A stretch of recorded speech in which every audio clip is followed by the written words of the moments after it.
Hey guys, just wanted to chime in on the Tony Hinchcliffe controversy at the Madison Square Garden Trump rally.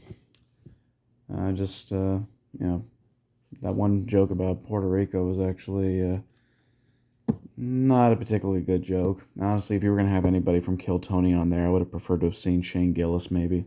That would have been hilarious. But yeah, no, Tony did not have.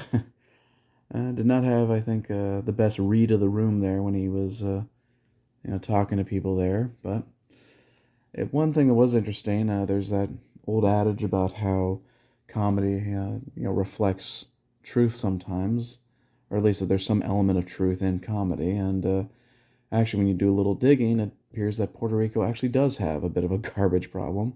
Seems to have an issue with its landfills.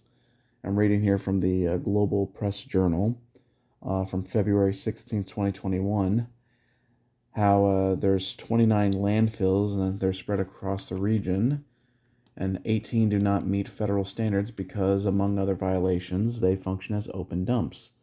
The landfills are already so full that the U.S. Environmental Protection Agency predicts that they will outstrip their capacity by 2023. So we're already a year past that deadline here. Apparently, at the time of the article, Puerto Rico recycles only 9 to 14% of its trash, although at least 35% of its solid waste is recyclable.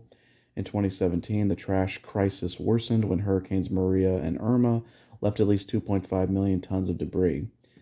As according to Carl Soderberg, the executive director of the Puerto Rico chapter of the Inter-American Association of Sanitary Engineering and Environmental Sciences, we are one step away from the brink. And again, this is back from an article in 2021. And the article in question, just so you guys can check it, is Trash Crisis Leaves Puerto Rico Near, quote, the brink. Most of Puerto Rico's landfills fail to meet federal standards and are almost full. Residents and experts worry that trash will soon overwhelm the region. So, how has that improved? We honestly don't know, but there does seem to be an element of truth to what Tony was saying, even if it wasn't exactly at the best possible timing there. Still, I do want to talk about how there is a bit of a double standard. I see a double standard in this outrage from Tony Hinchcliffe's comments. Again, this was not Trump who said this; it was Tony Hinchcliffe. Now, okay, people are going to say, well, he's speaking at his rally, so in a sense, he has Trump's blessing. Okay, all right, so you have a comedian who's endorsed Trump, and now Trump's on the hook for what that comedian might say. Okay, fine. Are we going to do that same, or are we going to apply that same metric or that same standard to Kamala when it comes to what, say, Bill Maher has said in the past, or Sarah Silverman, or Howard Stern, or any of the comedians that have supported her? I mean, I think back to just Bill Maher. I think it was back in the early 2000s. He compared autistic children to dogs. He has said some pretty awful things throughout the years. Are we gonna condemn Kamala for what Bill Maher has said? Are we gonna condemn Kamala for what Sarah Silverman has said about Christianity, or all the antics that Howard Stern has gotten up to in the past and all the things he's said?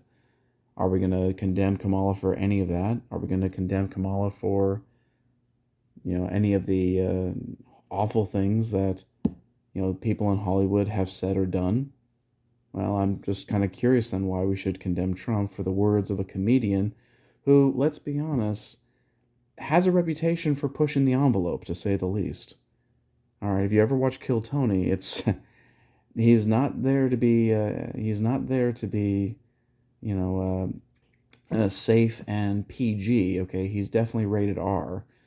So why in the world